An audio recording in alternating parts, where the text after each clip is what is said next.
Hello dear students, welcome to single entry system conversion method. Now dear students, this is the problem in which we are discussing all sort of adjustments regarding how we should convert the single entry problem into the double entry. So the question is that we have been given the balance sheet of Mr. Rajendra Thomre on the 31st of March 2019. A cash account for the year ended, that is 31st of March 2020, is also given, and the additional information that is required to prepare the trading account, profit and loss account, and a balance sheet is also given. So here we have the opening balance sheet, and in this opening balance sheet we also have the opening capital. It means that we don't need to prepare the opening statement of affairs because we have been already given the opening capital of rupees 1 lakh. So therefore I am not going to prepare the opening statement of affairs to find out the capital figure because capital figure is already given.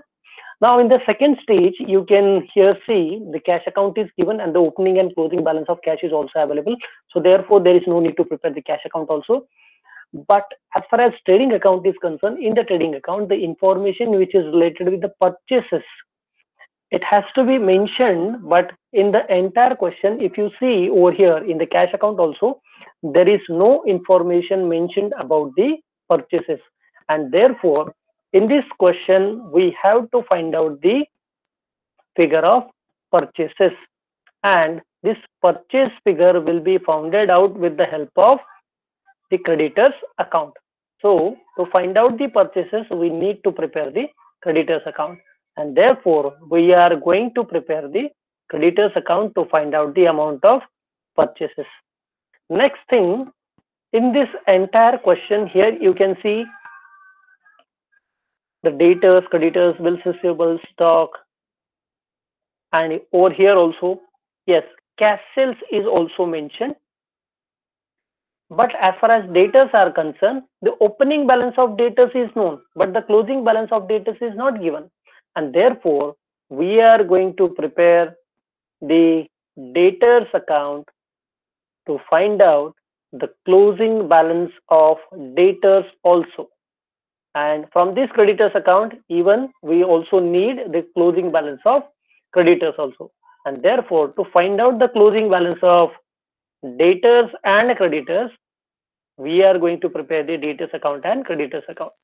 Similarly, we have the bills payable and bills receivable account. So these two accounts information is mentioned over here, but the closing balances are not given. Therefore, the closing balance of bills payable account and bills receivable account, it is also not given. Therefore, these two accounts closing balance has to be calculated. Once we got the figure of all these things, we are able to prepare the trading, profit and loss account and balance sheet. तर विद्यार्थी मित्रांनो, आजचा हा जो आपला problem आहे हा एक सर्वसमावेशक असं म्हटलं तरी हरकत नाही की ज्याच्यामध्ये आपण सगळ्या प्रकारचे ऍडजस्टमेंट टाकण्याचा प्रयत्न केलेला आहे. मग ह्या प्रॉब्लेम मध्ये जे काही इन्फॉर्मेशन आपल्याला दिलेली आहे ती इन्फॉर्मेशन म्हणजे काय, तर आपल्याला ओपनिंग बॅलन्स शीट अवेलेबल आहे, त्यानंतर आपल्याला कॅश अकाउंट देखील अवेलेबल करून दिले आणि त्यांनी आपल्याला असं सांगितलं की आपल्याला trading account, profit and loss account आणि बॅलन्स शीट तयार करायचं. तर नॉर्मली जेव्हा आपण सिंगल एंट्रीचा प्रॉब्लेम सोडवतो तेव्हा आपल्याला एक तर कॅश अकाउंट दिलं असेल तर कॅशचा आपल्याला बॅलन्स काढावा लागतो, त्यामुळे आपल्याला कॅश अकाउंट पण प्रिपेअर करावं लागतं. परंतु या प्रश्नामध्ये ऑलरेडी कॅश काढून दिलेला आहे, त्यामुळे कॅशचा आणि बँकेचा दोन्ही बॅलन्सेस आपल्याकडे अवेलेबल आहे. त्यानंतर आपल्याला लागतं ते म्हणजे काय की ओपनिंग बॅलन्स ऑफ कॅपिटल. आता ओपनिंग बॅलन्स ऑफ कॅपिटल हे काढत असताना आपल्याला ओपनिंग स्टेटमेंट ऑफ फेअर काढावं लागतं. परंतु या प्रश्नामध्ये तुम्ही जर इथे पाहिलं तर तुम्हाला ओपनिंग बॅलन्स शीट ही ऑलरेडी दिलेली आहे आणि याच्यामध्ये तुम्हाला कॅपिटलचा बॅलन्स देखील दिसतो आहे, त्यामुळे तुम्ही पुन्हा एकदा नवीन बॅलन्स शीट काढण्याची गरज नाहीये. तर ऑलरेडी आपल्याकडे 1 लाखाचा कॅपिटल बॅलन्स पण दिलेला आहे. परंतु आपल्याला जेव्हा ट्रेडिंग प्रॉफिट लॉस अकाउंट काढायचं तेव्हा आपल्याला closing balances of bills payable, bills receivable, creditors and debtors हे लागणार आहेत आणि त्याच्यासाठी आपल्याला हे 4 अकाउंट काढावे लागतील. आणि हे 4 अकाउंट काढताना आपल्याकडे असणारी कॅश अकाउंटची इन्फॉर्मेशन आणि ऍडिशनल इन्फॉर्मेशन याचा वापर करून आपण हे 4ही अकाउंट तयार करायचे आहेत. चला तर मग आपण पाहूया की कशा पद्धतीने हा प्रॉब्लेम आपल्याला सोडवता येईल. आता सर्वप्रथम आपण या ठिकाणी जे आपल्याला काढायचं ते म्हणजे बिल्स रिसिवेबल अकाउंट आणि बिल्स पेएबल अकाउंट. तर सगळ्यात पहिल्यांदा बिल्स रिसिवेबल अकाउंट काढताना याचा आपण बॅलन्स घेणार आहोत. तर इथे आपण पाहूया बिल्स रिसिवेबलचा बॅलन्स. आता तुम्ही इथे बघू शकता बिल्स रिसिवेबलचा बॅलन्स या ठिकाणी किती आपल्याकडे. बिल्स रिसिवेबल आहेत ते म्हणजे 20,000 तर हा आपण 20,000 रुपयाचा बॅलन्स इथे मांडलेला आहे 20,000.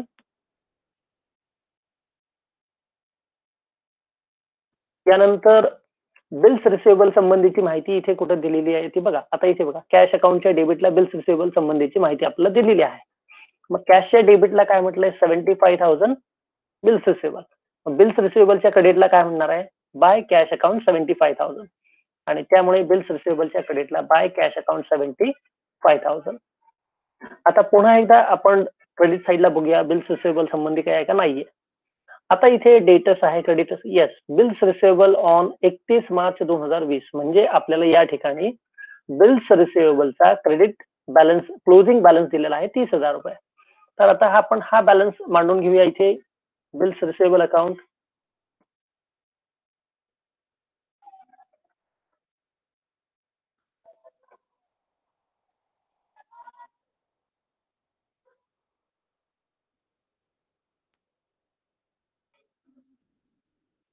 इथे जो बिल्स रिसिवेबलचा बॅलन्स आपल्याला दिसतोय, तर त्याच्यामध्ये आपल्याला क्लोजिंग बॅलन्स किती आहे, 30,000 रुपये आपण हा इथे मेन्शन केलाय. त्यानंतर आपल्याला इथे bills receivable in hand dishonoured during the year 5,000. म्हणजे 5,000 रुपयांचे जे बिल्स रिसिवेबल होते ते आपल्या हातामध्ये होते, ते डिशऑनर झाले. मग डिशऑनर झाल्यानंतर आपण बिल काय करणार आहोत, तर बिल आपलं परत करावं लागेल. त्यामुळे इथे डेटर्स अकाउंट मध्ये आपण जे 5,000चे बिल्स रिसिवेबल आहेत ते आपण कुणाला माघारी देणार आहोत, डेटर्सला. त्याच्यामुळे 5,000चे बिल्स रिसिवेबल डिशऑनर कुणाला देऊन टाकले, आपण डेटर्सला देऊन टाकले. यानंतर पुन्हा एकदा डेटर्स अकाउंट मध्ये इथे आपण इन्फॉर्मेशन बघूया. इन्फॉर्मेशन काय आहे, बिल्स रिसिवेबल एंडॉर्स. म्हणजे आपल्याकडे जे बिल्स रिसिवेबल होते ते आपण एंडॉर्स केले. एंडॉर्स केले म्हणजे ते कुणाला दिले, आपण 15,000चे दुसऱ्या क्रेडिटर्सला दिले असतील आपल्याकडे असणाऱ्या. त्यामुळं बिल्स रिसिवेबल जे आपले एंडॉर्स आपण केलेले आहेत, तर ते बिल्स रिसिवेबल एंडॉर्स कोणाला केले, तर आपण कोणाला देणं लागतो, तर क्रेडिटर्सला. आणि त्याच्यामुळे आपण ते एंडॉर्स 15,000चे कोणाला केले, क्रेडिटर्सला केले. आणि मग आता बिल्स रिसिवेबल अकाउंट मध्ये आपल्याकडे कॅश, आपण बिल्स रिसिवेबलची 75,000 घेतली. डेटर्सचे जे आपले डिशऑनर झाले होते बिल्स रिसिवेबल, ते पुन्हा एकदा डेटर्सला देऊन टाकले. क्रेडिटर्सला आपण आपल्याकडचे बिल 15,000 देऊन टाकले आणि क्लोजिंग बॅलन्स आपल्याकडे 30,000 आहे. म्हणजे 1,25,000चे बिल्स रिसिवेबल, याच्यामधून आपला ओपनिंग बॅलन्स जर 20,000चा गेला, तर आपल्याकडे आता सध्याला बिल्स रिसिवेबल किती आहेत, 1,05,000चे आहेत. मग हे 1,05,000चे बिल्स रिसिवेबल आपल्याला कोणी दिले, तर हे आपल्याला दिलेले आहेत डेटर्सने. आणि त्याच्यामुळे डेटर्स अकाउंटला 1,05,000चे डेटर्स हा आपला काय आहे, तर बॅलन्सिंग फिगर आहे. म्हणजेच आपण बिल्स रिसिवेबल अकाउंट मधून बॅलन्सिंग फिगर म्हणजे काय, की डेटर्सला किती रुपयांचे बिल्स रिसिवेबल दिले, तर हे आपण या ठिकाणी फाइंड आउट केलेलं आहे. आता त्याच धर्तीवरती आपल्याला पुन्हा एकदा bills payable account find out करायचं आहे. तर बिल्स पेएबल संबंधीची आता आपण इन्फॉर्मेशन पाहूया. तर इथे क्वेश्चन मध्ये बिल्स पेएबलचा ओपनिंग बॅलन्स दिलेला आहे 40,000. तर आता आपण बिल्स पेएबल अकाउंट मध्ये आता बॅलन्स मांडणार आहोत. इथे बिल्स पेएबल अकाउंट मध्ये तुम्ही बघू शकता, पेएबल ही आपली लायबिलिटी आहे, त्यामुळे बाय बॅलन्स ब्रॉट डाऊन 40,000चा ओपनिंग बॅलन्स आपण मांडलेला आहे. आता कॅश अकाउंट मध्ये बिल्स पेएबल संबंधी काही माहिती आहे का, तर तुम्ही इथे क्रेडिट साईडला बघू शकता, बिल्स पेड 60,000. म्हणजे इथे आपण बिल्स पेएबलला किती पैसे पेड केले, 60,000 रुपये. तर हे 60,000 आता बिल्स पेएबल अकाउंटच्या डेबिट साईडला तुम्ही इथे बघू शकता. इथे आपल्याला म्हणायचंय टू कॅश बिल्स पेड 60,000. त्यानंतर आणखीन कॅश अकाउंट मध्ये इन्फॉर्मेशन नाहीये. आता ऍडिशनल इन्फॉर्मेशन मध्ये बिल्स पेएबल, इथे बिल्स पेएबलचा क्लोजिंग बॅलन्स दाखवला आपला किती येतो, 50,000 रुपीज आहे. मग आता तो क्लोजिंग बॅलन्स आपण लिहून टाकूया, बिल्स पेएबल 50,000. इथे बिल्स पेएबलचा टू बॅलन्स इथे कॅरीड डाऊन, इथे it should be carried down 50,000 rupees हा बॅलन्स आपण इथे लिहिलेला आहे. यानंतर बिल्स पेएबल डिशऑनर्ड, म्हणजे आपण ज्या व्यक्तीला बिल दिलं होतं, तर ते आपल्याकडून ते बिल, त्याचं पूर्ण प्रॉमिस होऊ शकलं नाही, त्याच्यामुळे ते आपल्याला पुन्हा माघारी पाठवणार. मग आपला माघारी कोण पाठवणार आहे, बिल क्रेडिटर्स पाठवणार. म्हणून क्रेडिटर्सला किती रुपये लिहायचे, 2,000 रुपये. आणि म्हणून मग या ठिकाणी इथे बिल्स पेएबल मध्ये 2,000 क्रेडिटर्स, कारण आपण ज्यांना बिल्स पेएबल दिले होते तर त्यांच्याकडून ते आपल्याला वापस आले, कारण की ते डिशऑनर झाले. मग आता इकडे 60 प्लस 2 62 प्लस 50 म्हणजे 1,12,000 रुपयाचे क्रेडिटर्स आपल्याकडे होते.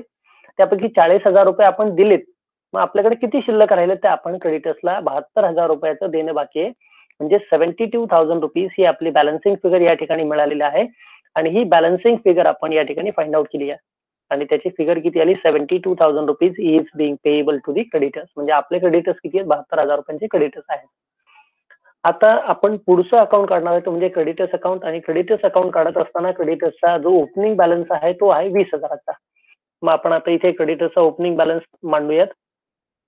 क्रेडिटर्स इथे by balance brought down 20,000 rupees opening balance. त्यानंतर आता कॅश अकाउंट मध्ये क्रेडिटर्सची इन्फॉर्मेशन इथे बघा पेमेंट टू क्रेडिटर्स आहे 35,000. मग इकडे कॅशच्या क्रेडिटला आहे तर तिकडे क्रेडिटर्सच्या डेबिटला असायला हवं आणि त्यामुळे क्रेडिटर्स अकाउंटच्या डेबिटला टू कॅश अकाउंट 35,000. यानंतर इकडे आपण बघू शकतो क्रेडिटर्सचा क्लोजिंग बॅलन्स आपल्याला अवेलेबल आहे इथे तो किती आहे 25,000. मग आता क्रेडिटर्सचा क्लोजिंग बॅलन्स पण मांडून घेऊया आपण. To balance carry down 25,000 closing balance आपण लिहिलेला या ठिकाणी. आता क्रेडिटर्सचा हा बॅलन्स मांडल्यानंतर पुढे आणखीन क्रेडिटर विषयी माहिती आपल्याला इथे दिसते का ती पाहूया आपण.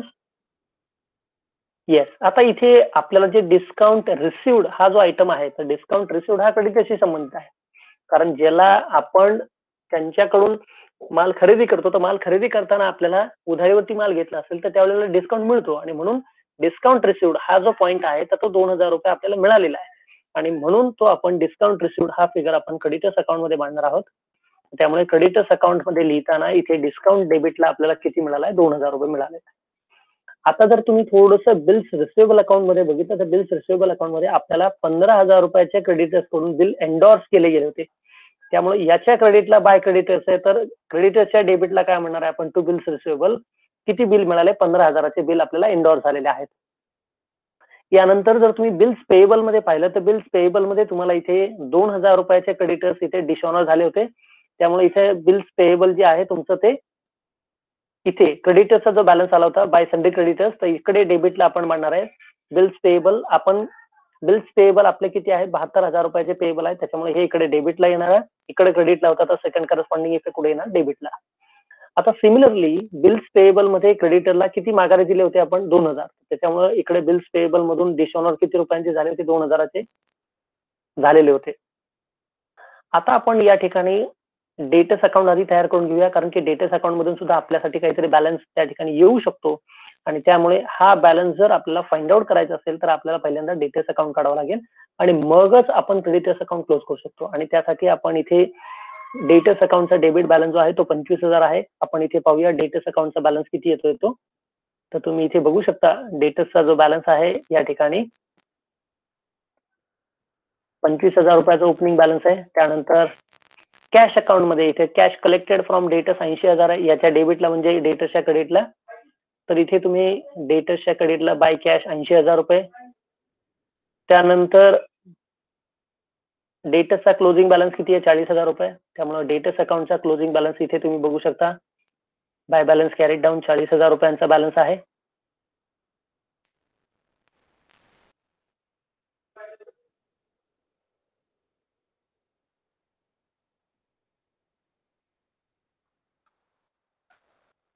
आता डेटर्सशी संबंधित काय असतं तर डिस्काउंट अलाउड. तर डिस्काउंट अलाउड हा 1,000चा आहे म्हणून तो 1,000 रुपये डेटर्सच्या क्रेडिटला आपण देणार आहे डिस्काउंट 1,000 रुपीज. आता बिल्स रिसिवेबल अकाउंट मध्ये आपण इथे लिहिलं होतं डेटर्स 5,000 त्याच्यामुळं डेटर्सच्या क्रेडिटला बाय बिल्स रिसिवेबल आपण इथे मेन्शन केलेले आहेत 1,05,000 रुपयांचे. बाय बिल्स रिसिवेबल 1,05,000 कारण की डेटर्सचा इथे तुम्ही बघताय बॅलन्सिंग फिगर किती होती 1,05,000 रुपयाची. त्यामुळे हे डेबिटचा आकडा हा इथे बिल्स रिसिवेबल अकाउंटला किती गेला 1,05,000 रुपये गेला. मग आता जेव्हा आपण हे अकाउंट क्लोज करणार आहे तेव्हा अकाउंट क्लोज केल्यानंतर असं दिसतंय की आपल्याकडे 25,000 रुपयाचे डेटर्स होते. त्यातून 80,000 रुपयाची कॅश मिळाली. 1,000 रुपयाचा डिस्काउंट आपल्याला द्यावा लागला. डेटर्सला 1,05,000चे रिसिवेबल मिळाले आणि आता शिल्लक किती आहेत आपल्याकडे 40,000 आहेत.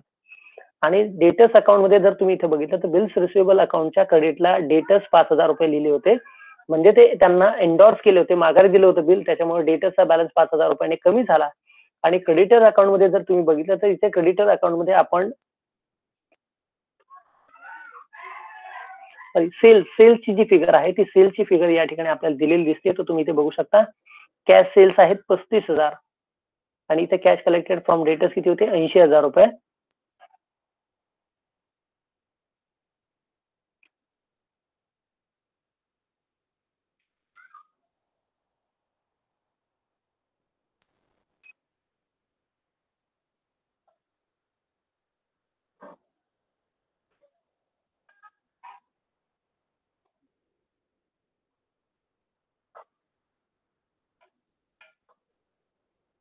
आता इथे तुम्ही बघू शकता, इथे बिल्स पेएबल मध्ये आपण क्रेडिटर किती लिहिले होते 2000. त्याच्यामुळं बिल्स पेएबल मध्ये जर क्रेडिटर 2000 असतील तर क्रेडिटरच्या क्रेडिट साईडला बिल्स पेएबल पण आपण इथे किती घेतलेत 2000 रुपये घेतलेले आहेत. आता इथे डेटर्स मध्ये किती आहेत आपले, तर डेटर्स मध्ये 2000 रुपये आहेत इथे.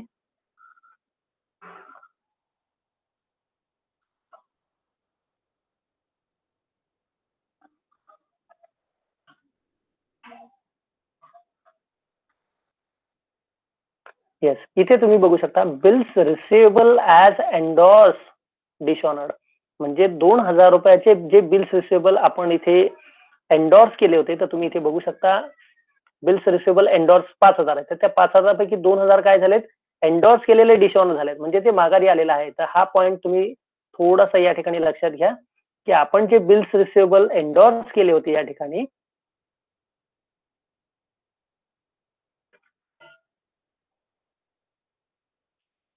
हे बिल्स रिसिवेबल जे आपण एंडॉर्स केले होते 15,000 रुपयाचे, ह्या 15,000 पैकी 2,000चे काय झाले डिशऑनर झाले.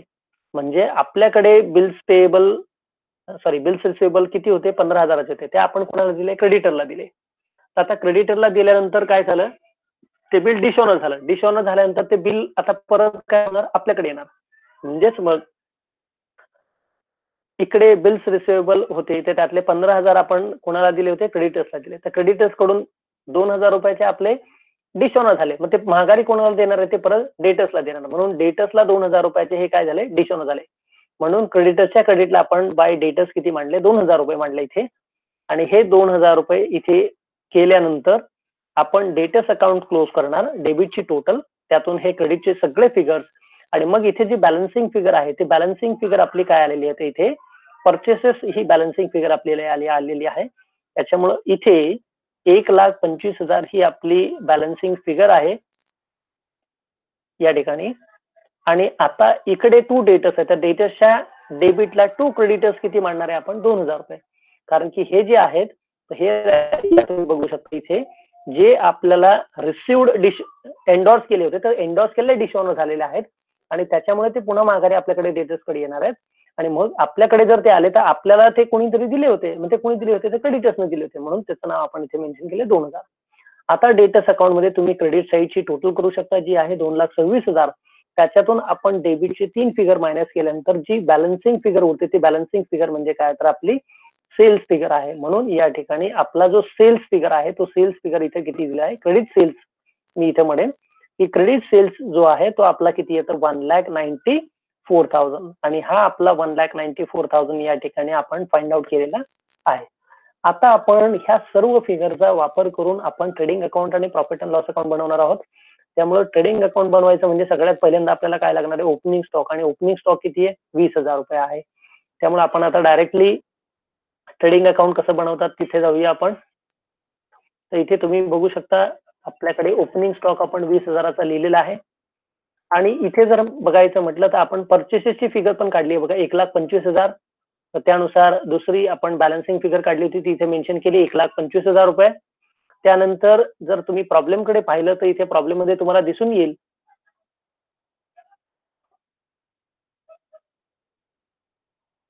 क्रेडिट साईडला जर तुम्ही इथे पाहिलं तर क्रेडिट साईडला कॅश अकाउंट मध्ये वेजेस किती आहेत आपल्या 20,000 रुपये आहेत. आणि त्याच्यामुळे आता इथे वेजेस किती मांडले आपण 20,000 रुपये.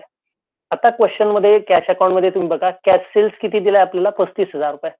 त्यामुळे आपण इथे कॅश सेल्स मांडलाय 35,000 रुपये. आणि इथे आपण बॅलन्सिंग फिगर मध्ये क्रेडिट सेल्स किती काढलाय तर 1,94,000 रुपये. त्यामुळे क्रेडिट सेल्स किती 1,94,000. क्लोजिंग स्टॉक इथे क्वेश्चन मध्ये तुम्ही बघितलं तर इथे स्टॉक इन ट्रेड 31 मार्च 2020 आहे आणि तो किती दिलाय 30,000. त्यामुळे ट्रेडिंग अकाउंट मध्ये आपण इथे क्लोजिंग स्टॉक मांडणार आहे, परंतु क्लोजिंग स्टॉकचे 2 ऍडजस्टमेंट असतात, एक इकडे आणि दुसरा क्लोजिंग स्टॉक आपण कुठे मांडतो तो बॅलन्स शीटच्या असेट साईडला. आता ट्रेडिंग अकाउंट मधले ऑलमोस्ट आपले सगळे या ठिकाणी खर्च जर तुम्ही पाहिले तर खर्च झालेले आहेत. त्यामुळे आपण आता ट्रेडिंग क्लोज करूया. तर ट्रेडिंग क्लोज केल्यानंतर 2,29,000 अधिक 30,000 2,59,000 आणि ह्याचा जो बॅलन्सिंग फिगर आलेला आहे तो बॅलन्सिंग फिगर इथे आपल्याला किती दिसतोय तर याचा जो बॅलन्सिंग फिगर आहे तो किती आहे इथे 94,000 रुपीज. सो 94,000 रुपीज हा आपला ग्रॉस प्रॉफिट आहे आणि हाच ग्रॉस प्रॉफिट आपण इथे पुढे कॅरी ओव्हर केलेला आहे 94,000 प्रॉफिट अँड लॉस अकाउंटला. आता या 94,000 रुपीज प्रॉफिट अँड लॉस अकाउंटला आल्यानंतर आता प्रॉफिट अँड लॉस अकाउंटचे आपल्याला काही खर्च बघावे लागतील. मग इथे कॅश अकाउंट मध्ये जर तुम्ही डेबिट साईडला बघितलं तर इथे तुम्हाला खर्चामध्ये काय तर sundry expenses rent rate and taxes 20,000 आणि सन्ड्री एक्सपेन्सेस किती आहे 30,000 आहे. त्याच्यामुळे आपण या ठिकाणी आता प्रॉफिट अँड लॉस अकाउंट मध्ये sundry expenses 30,000 rent rate and taxes 20,000 मांडले. त्यानंतर इथे डेटस मध्ये आपल्याला डिस्काउंट अलाउड किती होता 1,000 रुपये होता आणि डिस्काउंट रिसिव्ड किती आहे 2,000. त्यामुळे हे दोन्ही पॉईंट पण इथे डिस्काउंट अलाउड डेबिटला एक्सपेन्सेस आणि रिसिव्ड हा क्रेडिटला इन्कम म्हणून दोन्ही पण मांडलेले आहेत. या अशा पद्धतीने आपले प्रॉफिट लॉसचे पण सगळे फिगर इथे मॅनेज झालेले आहेत. 94 प्लस 2 इज 96,000 प्रॉफिट लॉसची टोटल आहे. ज्याच्यातून तुम्ही जर डेबिटचे फिगर मायनस केले तर आपल्याला जी येणारी जी फिगर आहे या ठिकाणी तर येणाऱ्या फिगरचा इथे जो प्रॉफिट आपला बॅलन्सिंग फिगर दिसते तर तो प्रॉफिट फिगर किती आहे नेट प्रॉफिट किती आहे 45,000 रुपीज. म्हणजे 45,000 रुपीज हे आपण कॅपिटल मध्ये ट्रान्सफर करणार आहोत. आता आपण बॅलन्स शीट काढताना बॅलन्स शीट साठी जी माहिती आपल्याला लागते ती म्हणजे काय तर कॅपिटल लागतं आणि ओपनिंग कॅपिटल क्वेश्चन मध्ये किती दिलं 1 लाख रुपये. तर आता हे 1 लाख रुपयाचं कॅपिटल आपण इथे मेन्शन करूया. सो इथे कॅपिटल मी 1 लाख रुपये ऍज इट इज घेतलेला आहे. या कॅपिटल मध्ये 45,000 प्रॉफिट पण ऍड करून टाकला इथे आपण. आता नंतर ह्याची जी टोटल आहे ती झाली 1,45,000. आता आपण प्रॉब्लेम कडे पुन्हा येऊया. प्रॉब्लेम मध्ये जर तुम्ही पाहिलं तर इथे बघा कॅशचा आणि बँकेचा हा तर ओपनिंग बॅलन्स आहे. कॅशेस लिहिले इथे डेटस लिहिलंय क्रेडिटस लिहिलेलं आहे. आता ड्रॉइंग हे फक्त माहित राहिलं होतं आपलं त्यामुळे ड्रॉइंग हे आपण काय करतो कॅपिटल मधून मायनस करतो. तर त्याच्यामुळे आता इथे आपल्याला कॅपिटल मधून ड्रॉइंग हे काय करावं लागेल लेस करावं लागेल आणि म्हणून कॅपिटल मधून लेस ड्रॉइंग किती केलं 12,000 म्हणजे 1,45,000 मायनस 12,000 इज इक्वल टू आपल्याकडे जे शिल्लक उरलेलं आहे तर ते किती उरलंय कॅपिटल 1,33,000. आता बॅलन्स शीट मध्ये आपल्याला काय काय द्यायचे तर आपल्या बॅलन्स शीट मध्ये बॅलन्सेस लिहायचे. आता बॅलन्सेस लिहिताना एक तर इथे तुम्ही बघा कॅश आहे तर कॅशचा क्लोजिंग बॅलन्स आपल्याकडे किती आहे 3,000 आणि बँकेचा किती आहे तर 25,000. हे दोन्ही बॅलन्सेस लिहून टाकूया आपण ऍसेट मध्ये. इथे बघा कॅशचा 3,000 रुपये आणि बँकेचा 25,000 रुपीज हे दोन्ही पण बॅलन्सेस आपण कॅश अकाउंट मधून घेतलेले आहेत. यानंतरची जी असेट आहे आपली ती म्हणजे बिल्स रिसिवेबल. बिल्स रिसिवेबलचा क्लोजिंग बॅलन्स आपल्याकडे मिळाला आहे आणि तो किती आहे बिल्स रिसिवेबलचा बॅलन्स 30,000 रुपये इतका आहे. तर इथे आपण असेट साइडला बिल्स रिसिवेबल 30,000 रुपीज. यानंतर आपल्याकडे जे असेट आहे ते म्हणजे डेटस. डेटसचा क्लोजिंग बॅलन्स ऑलरेडी इथे दिलेला आहे तो म्हणजे किती 40,000 रुपये. तर आपण डेटसचा बॅलन्स क्लोजिंग मांडून घेतला इथे 40,000 रुपये. त्यानंतर स्टॉकचा बॅलन्स लिहिलाय फर्निचर 10,000 रुपये. आता फर्निचर लिहूया आपण. सॉरी फर्निचरचा ओपनिंग बॅलन्स आहे क्लोजिंग दिलेलं नाहीये आणि फर्निचरवरती ऍडजस्टमेंट पण नाहीये त्यामुळे फर्निचरचा ओपनिंग बॅलन्स आपण ऍज इट इज क्लोजिंग म्हणून घेणार आहोत 10च्या 10,000 रुपये. आणि त्यानंतर शेवटची असेट क्वेश्चन मध्ये दिली आहे ती म्हणजे 70,000 रुपीज प्लांट. तर ती प्लांट पण आपली असेट आहे त्याच्यामुळे प्लांटचा पण बॅलन्स आपण 70,000 या ठिकाणी लिहिलाय. हा क्लोजिंग स्टॉक ऑलरेडी इथे लिहिला होता त्याच्यामुळे क्लोजिंग स्टॉक पण लिहिला गेला इथे. आता लायबिलिटी साईडला जर आपण बघितलं तर क्रेडिटर्स 20,000चा ओपनिंग बॅलन्स आहे आणि बिल्स पेबल 40,000चा आहे. परंतु क्रेडिटर्सचा आणि बिल्स पेबलचा दोन्हीचे बॅलन्सेस इथे दिलेले आहेत बघा. क्रेडिटर्सचा बॅलन्स आहे 25,000 रुपये आणि बिल्स पेबलचा जो बॅलन्स आहे तो किती आहे 50,000 रुपये. त्यामुळे 25 आणि 50,000 हे दोन्ही बॅलन्सेस मी इथे लिहितोय 25,000 अँड 50,000 रुपीज. अशा पद्धतीने आपला हा जो सिंगल एंट्रीचा प्रॉब्लेम आहे जर तुम्ही याची टोटल करून बघितली 5 आणि 3 8 3 आणि 5 8 आणि 2 10 शून्य याच्याला एक आणि 2 म्हणजे हे 2,08,000 रुपयाला आपली जी बॅलन्स शीट आहे ती या ठिकाणी इथं टॅली होते. म्हणजे मिस्टर राजेंद्र थोमरे यांचं जे सिंगल एंट्रीचं अकाउंट होतं ते अकाउंट या ठिकाणी क्लोज झालेलं आहे. विद्यार्थी मित्रांनो हे प्रॉब्लेम जरी आपल्याला वरती सोपे वाटत असले तरी जोपर्यंत तुम्ही हे प्रॉब्लेम सोडवणार नाही याच्यातलं जे क्रक्स आहे ते क्रक्स तुम्ही समजून घेणार नाही तोपर्यंत तुम्हाला हे प्रॉब्लेम समजणार नाहीत. तुम्ही सर्वांनी हे प्रॉब्लेम व्हिडिओ सहित प्रत्येक वेळेला प्रॉब्लेम हा आपण आपल्या वहीमध्ये लिहिणं आवश्यक आहे. वहीमध्ये लिहित असताना ज्या पद्धतीने मी हे सॉल्व्ह केलेलं आहे त्याच मेथडने आपण सर्वांनी हे सॉल्व्ह करावं. आणि जर सॉल्विंग करत असताना तुम्हाला जर कुठल्याही प्रकारची अडचण आली किंवा शंका असेल तर तुम्ही कृपया ती मला विचारू शकता. आणि जर व्हिडिओ आवडला असेल तर तुम्ही आणि आपल्या मित्रांबरोबर हा व्हिडिओ जास्तीत जास्त लोकांपर्यंत पोहोचवा आणि व्हिडिओला जास्तीत जास्त लाईक आणि सबस्क्राईब करा. थँक्यू.